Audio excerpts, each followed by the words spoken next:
Coming to join us here and support a wonderful new venture in the middle of Southport. Spread the word about this place, because I'm sure you can sense just by walking in tonight, if you've not been before, it's got a lovely, lovely feel to it. It's doing wonderful stuff. It's showing films that are worth seeing on a big screen that you just don't get at home. And obviously the prices are great. It's easy to get to, so keep spreading the word. My name's Tony, by the way, and I used to run the bookshop in Formby. I'm friends both with Andy, who's going to be doing the proper talk in a minute, and Patrick over here, who works for Southport Reporter and a new media company called Vamphire, Vamphire. So Google them and see what they do. They're a brand new multimedia organisation doing everything from films, makeup, all sorts of stuff, anything connected with the media. Patrick and his team are working on a programme there. So there's going to be things like this over the year, you know, where someone comes to entertain you as well as you watch the film. But I've known Andy about at least 10 years. And we did a similar thing a few years ago when Tarzan was rebooted. That was one of Andy's big projects for the centenary. And we did it with school children during the day at the Plaza in Crosby. So it's quite nice to do something that's for everybody or anybody to come to. And it's actually nice for someone like Andy to talk to people who probably will talk back as well. Yeah. So, you know, I'm sure we'd like this to be an interactive thing. But Andy's written loads of wonderful children's and YA books. He's now actually writing adult books. He's written graphic novels. So he can write pretty much anything. And obviously he's diverse enough to be able to write stuff that is transferred to the screen. So it seemed like a great idea to combine the writing that someone like Andy does with what goes on in a cinema. So hopefully you're going to enjoy yourselves. And I think enough of me. Shall we say a warm welcome to Andy Briggs? You can tell I was prepared. Hello everyone, can you all hear me okay without the microphone? Because I have a loud booming voice, as some of you know. So I'm Andy. I've been asked to talk, and we're doing a Q&A before you see the film. So that's going to be really interesting. So have a little think as we go on for some questions that you'd like to know about. Whether it's about the film, about the writing. But first of all, just is anyone in this room a big film fan, just a real film fan, just so I can kind of judge? Well, that's what brings you out on the Sunday night, blinded by those lights. And does anyone actually work or has worked in the business before? So I know one of you has, yes, okay, and some shy hands going up. So as Tony said, I'm going to introduce myself so that you get a little bit about me, about what I do. I'm going to talk about the film. I'm going to tell you some of the dirty secrets when the camera stops as well, about what really happened. And I've got one other curious, because I know this gentleman mentioned it before. Has anyone seen The Mercy? The Colin Firth film? Oh, good. Who liked it? Okay. I'm going to target you for questions later, so. Okay, that's terrific. We'll get on to The Mercy a little bit later on as well. So, as Tony mentioned, I write all kinds of things. First of all, why am I here? Well, I'm friends with these guys. I don't live here anymore, but I was born in Wiston. I lived most of my life in Wiston, so not too far away. So I'm a local chap. And I'm always up here doing book tours, etc. So tomorrow I start a book tour for World Book Day for some of the YA children's stuff that I do.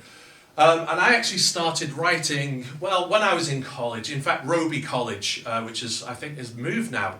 I was told there's no college in Roby anymore. It's been demolished, along with my high school. That's been demolished as well. I can see a pattern. And I started writing way back then. And me and my brother, who's an older brother, got the opportunity through luck, really. You're not supposed to say this kind of thing, but I was just coming out doing my A-levels, and my brother, who's older than me, was writing, well, actually, he was working for Argos, which was a wonderful experience. And then he stopped working for Argos, and me and my dad used to drive from Liverpool down south with food parcels, because he was on the dole, and he wrote what you call a spec script, a speculative script. So nobody asked him to do it, he just did it. And weirdly it's sold, and you may have heard that film. It's called Alien vs Predator. Mm-hmm. And it all came from my brother sitting in a little bedsit, writing a film that nobody asked him to do. And it suddenly all this work came in. So I was very fortunate to start working with him. We worked on things like the Highlander television show, if anyone remembers the Christopher Lambert film. Then there was the TV show afterwards. We did storylining. We worked on a very early version of Judge Dredd. This was way before Sylvester Stallone was ever on it. And the big conversation, if you know the comic book character, was will the helmet ever be removed? Because he had the Clint Eastwood jaw. That's what the comic book was based on. We worked on some wonderful things, which none of you have seen, like Freddy vs. Jason. Things like that, which is Nightmare on Elm Street and Friday the 13th kind of combination of stories.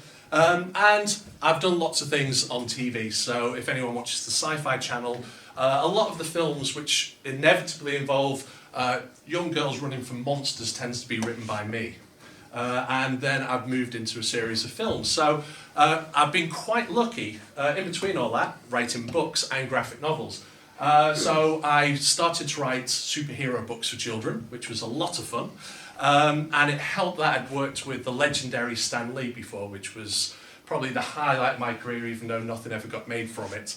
Working with Stan Lee was just like a hero worship for me every day. If you're not aware of who Stan Lee is, he's the guy who created Spider-Man and started Marvel Comics, and he had a cameo in all the Marvel films. And I wrote some superhero books, and he gave me this huge A4 sheet of praise that we put on the cover. We just put one line, which was a shame. And then in 2012, I got to reboot Tarzan. So if any of you know Tarzan, and any Tarzan fans want to ask any questions, so I did the official worldwide reboot as a series of novels, which has never been done before. I worked with the Edgar Rice Burroughs estate in Los Angeles, in a town called Tarzana. There is really a place called Tarzana, with Safari Avenue, Elephant Way, I'm not kidding, that's what the roads are called. And I worked with those guys on rebooting the franchise, making it a more contemporary franchise. And if you're thinking that's Tarzan with an iPhone, not quite. The whole idea is Tarzan being the world's first eco-warrior in 1912. In 2012, he's still this iconic eco-warrior. And you have Jane in the jungle, so it's very Jane-led, where your technology doesn't work, your phones don't work, modern technology doesn't work. So that was a series of these books. And then, as Tony mentioned, I've written a whole bunch more young children's books. And ctrl+s, which is the weirdly spelt tiny one there, is my first foray into the world of grown-up books, which, because I've written and ghostwritten over 30 books, mostly young adults and children's books. When I say I'm writing an adult book, the first thing people do is raise an eyebrow and say, is that like 50 Shades of Grey? Which is really awkward, because if I say I'm writing a book for grown-ups, it makes me sound, I'm not completely all there. So it's my first grown-up book. Not an adult book, which if you're a fan of Ready Player One, it's that kind of science fiction, modern technology kind of book, which is a lot of fun. Which leads us on to some of the films. So this film was actually a really strange experience. So this film almost never got made dozens of times.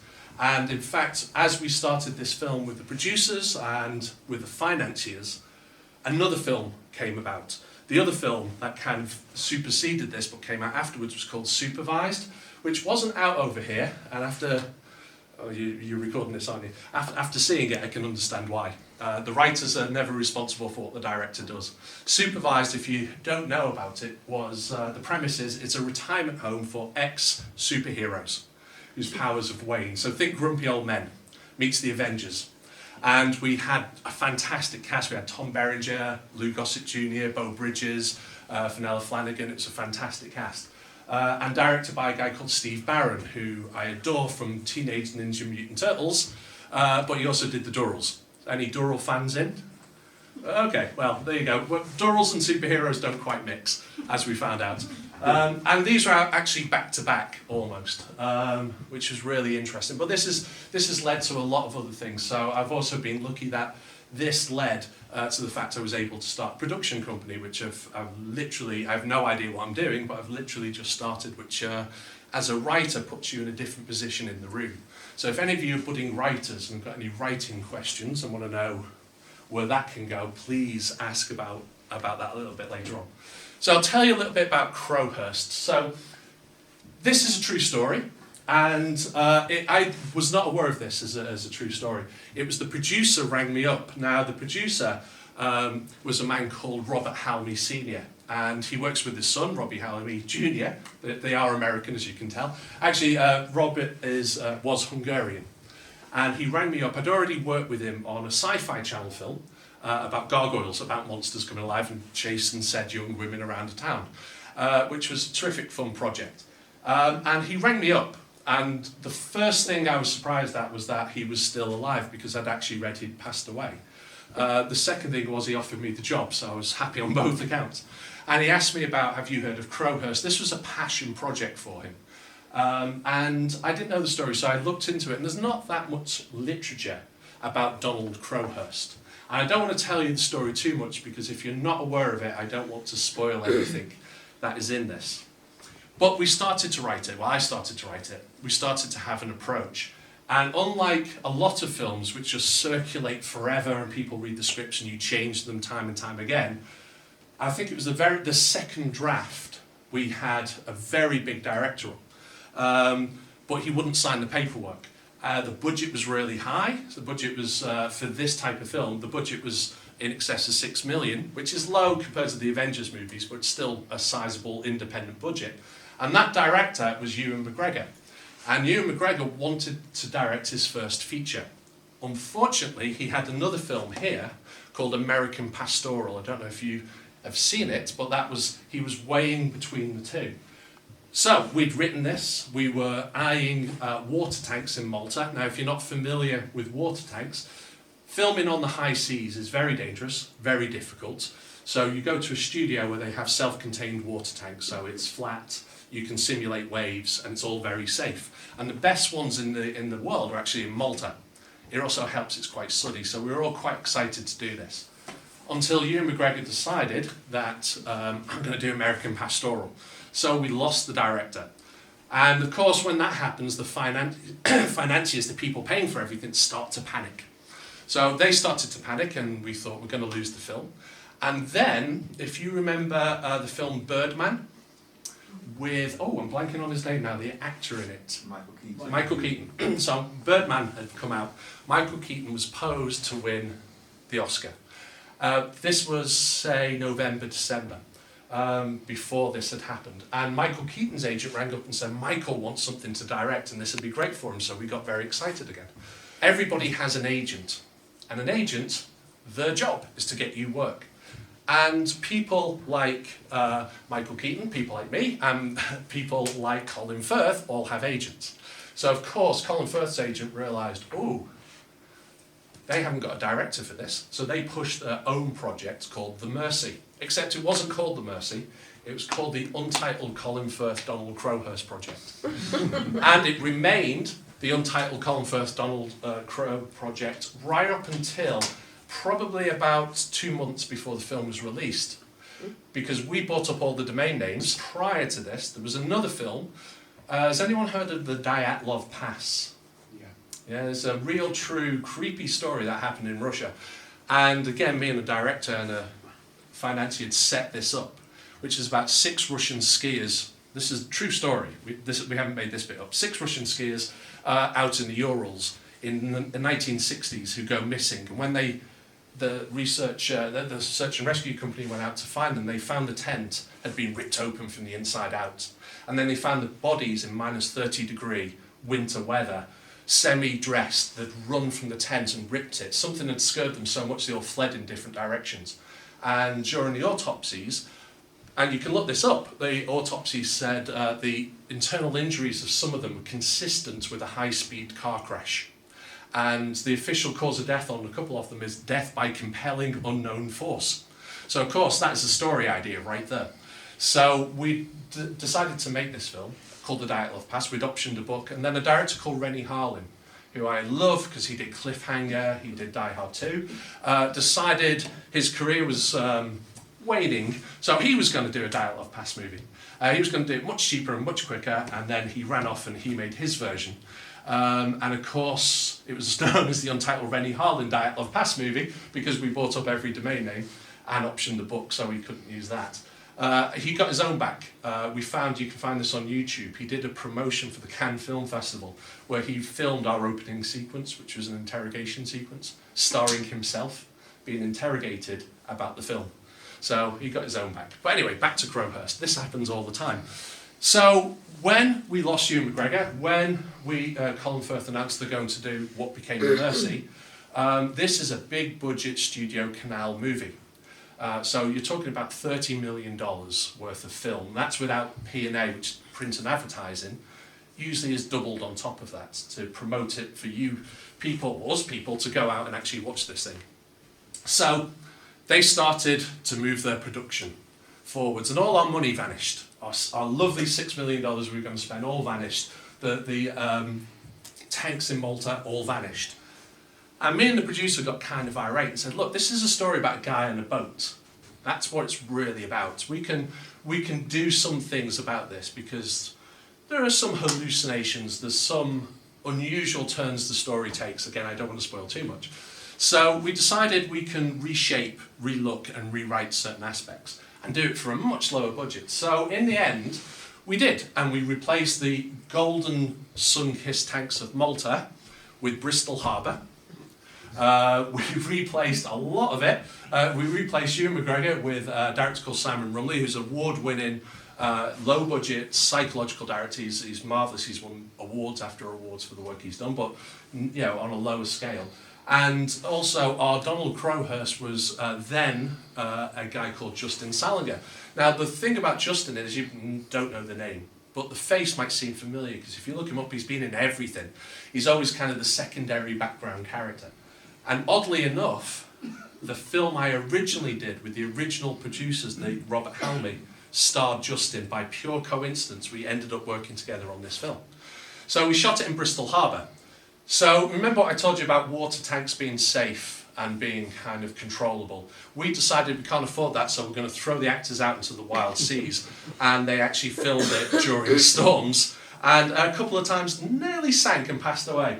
It was very, very dangerous, particularly when we needed shots of Justin actually piloting the boat, just him, with the actual pilot hidden below decks, and a speedboat circling around to get the shots. One problem we discovered afterwards, by the way, if any of you are thinking of doing your own film, this is set in the Atlantic Ocean, which is glorious blues greens. Bristol Harbour's tidal, so it comes out as a sludgy brown on camera, because you've got the sand constantly churning up. So a large amount of the budgets ended up rotoscoping, which means removing the colours from the ocean and actually removing the occasional blot of land, because they couldn't go too far without fear of death from the shores of Bristol. So they had to rotoscope some of the land in the background. So it was a very kind of nerve-wracking, by hook or by crook process this film got made. And we were really happy with it.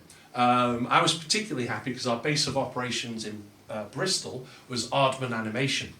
So we rented an office there, and I was more or less running in to see what they were making rather than too concerned about the film, because that seemed more fun.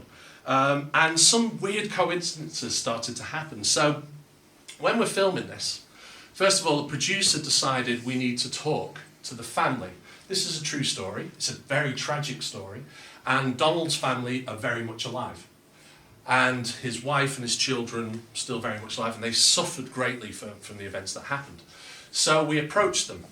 Now, in retrospect, by pure luck, they knew about the Colin Firth project, and they were more concerned about that. So we told them about our project, told them it's a more independent, lower budget film, and they were strangely happy with us, but not with Colin Firth. I don't know what the reason is there.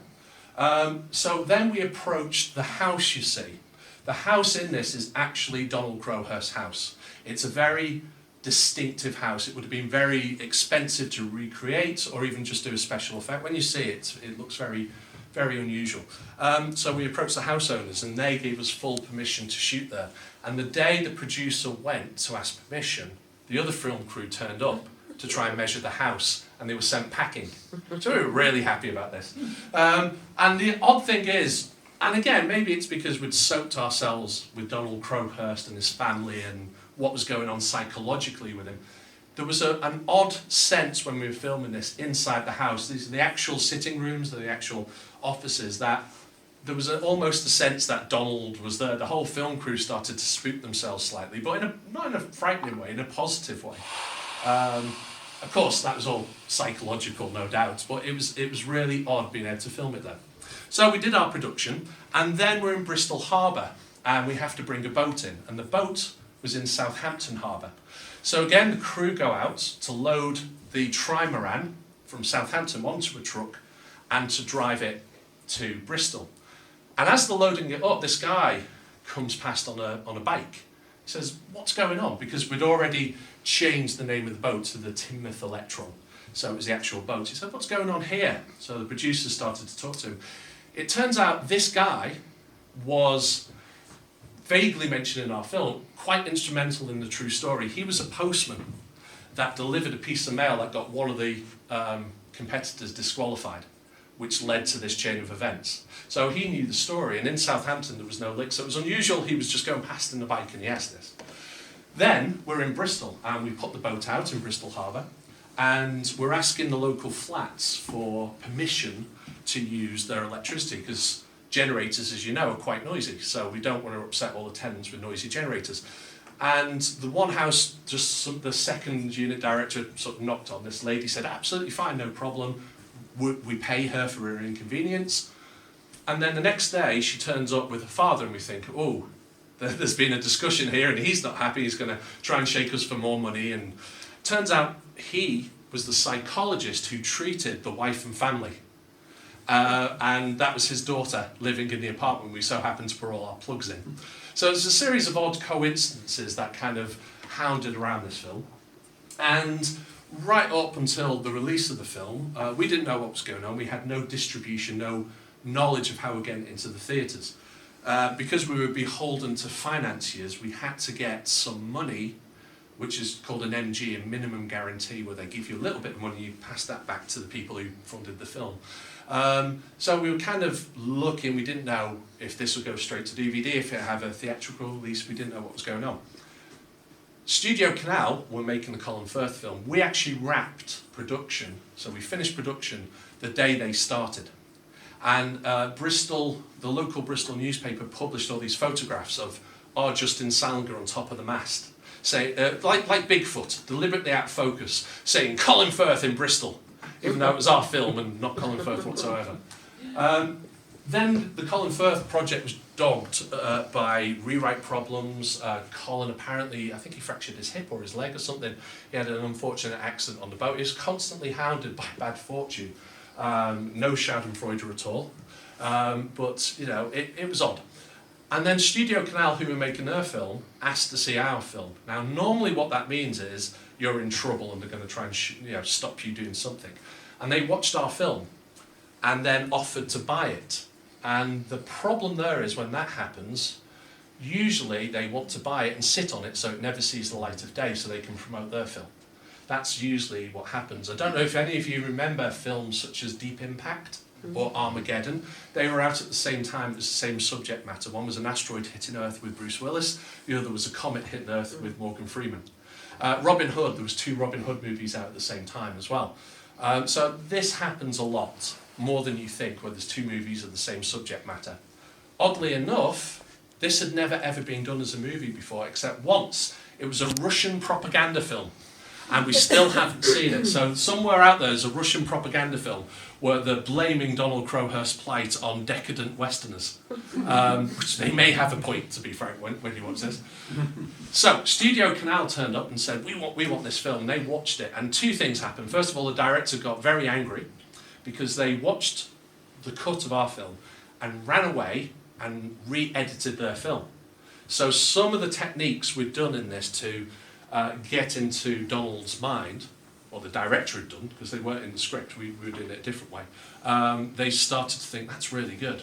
And they started to try and borrow them. And they did it a very different way. And then we got the deal finally through where actually we could show this theatrically. They were going to buy it, they were going to promote it, but it had to be 6 weeks after The Mercy. So the problem was, The Mercy came out, and some of you saw The Mercy, and that was in the cinema, and they really didn't trumpet our film at all, which, of course, that was their plan, but they also paid us and paid back the investors, so it was a difficult one for us to kind of balance. And then something odd started to happen. We started to get rave critical reviews, is a challenge. 4 stars. I don't think anyone ever gets 5 stars very early. We got 4 stars in The Guardian. In fact, it was picked out, Justin's performance was picked out of one of the best performances of the year. And we started to get 4 or 5 star reviews everywhere. And very quickly, we discovered we were the most critically acclaimed independent British film of the year, which is really odd. And you've never heard of it. And part of the problem there is the likes of the British Film Institute and BAFTA, etc. To get put into the competitions, you actually have to pay for it.